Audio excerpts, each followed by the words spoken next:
আচ্ছা, এটা সাধারণত আমার মন্ত্রণালয়ের আওতায় নয়, এটা প্রাথমিক ও গণশিক্ষা মন্ত্রণালয়ের আওতায়।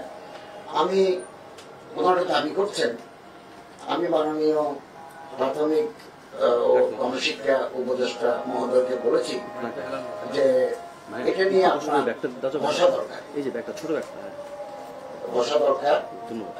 হেফাজত ইসলাম সহ আলেম রহমতের পক্ষ থেকে আপত্তি আছে সঙ্গীত সাবজেক্ট হিসাবে ইনক্লুড করা, আর ধর্মীয় শিক্ষক নাই। তিনি আমাকে বলতে ধর্মীয় শিক্ষক নামে আমাদের কোনো পোস্ট আগে ছিল না, সরকারি শিক্ষক নাই, বাংলা, ইংরেজি, গণিত, সমাজ, ধর্ম এগুলো পড়াতে। উনি আমাকে বললেন যে ধর্ম শিক্ষার ক্লাস ইতিমধ্যে বৃদ্ধি করা হয়েছে, ধর্ম শিক্ষার ক্লাস। আমি ওনাকে একটা ডিউ লেটার দিয়েছিলাম,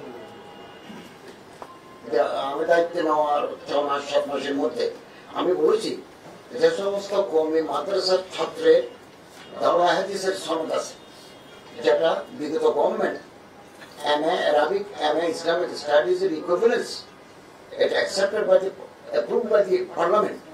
আপনি ওনাদেরকে প্রাইমারি স্কুলের শিক্ষক হিসাবে নিলে তারা ধর্ম, বাংলা এগুলো খুব ভালো করে পড়াতে পারবে। যেগুলো আমি এটা বিবেচনা করবো, আমি এটা ডিউলেটার ওনাকে দিয়েছি। তো এটা ওনার মন্ত্রণালয়ের ব্যাপার।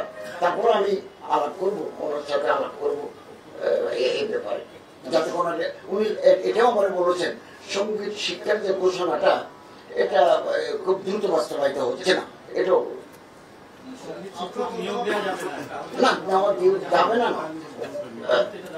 হেফাজত দাবি করছে, উনি বললেন যে এটা এখন আর হচ্ছে না, এখন আমরা এই বিষয়ে আর অগ্রসর হচ্ছি না। এবং ধর্ম ক্লাস এটা হিন্দুরা হিন্দু ধর্ম পড়ান, বৌদ্ধরা বৌদ্ধ ধর্ম পড়ান, মুসলমানরা ইসলাম ধর্ম পড়াবে, নৃগোষ্ঠীর লোকেরা নৃগোষ্ঠীর ধর্ম পড়ান। আমরা এটাই চাইছিলাম, আমি এটা ওনাকে বলেছি, এটা ওনার মন্ত্রণালয়ের ব্যাপারে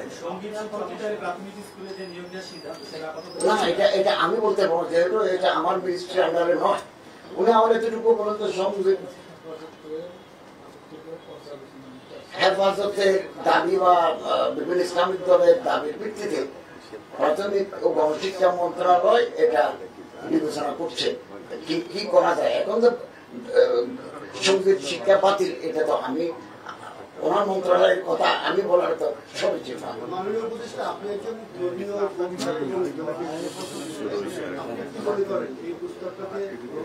না না, এটা তো আমার মন্ত্রণালয়ের এখতিয়ারভুক্ত নয়, এটা আমার মন্ত্রণালয়ের এখতিয়ারভুক্ত, এটা প্রাথমিক মন্ত্রণালয়ের এখতিয়ারভুক্ত। ওনারা এটা ঠিক করবেন সঙ্গীত থাকবে কিনা বা না থাকবে, এটা ডিপেন্ড অন হিজ মিনিস্ট্রি।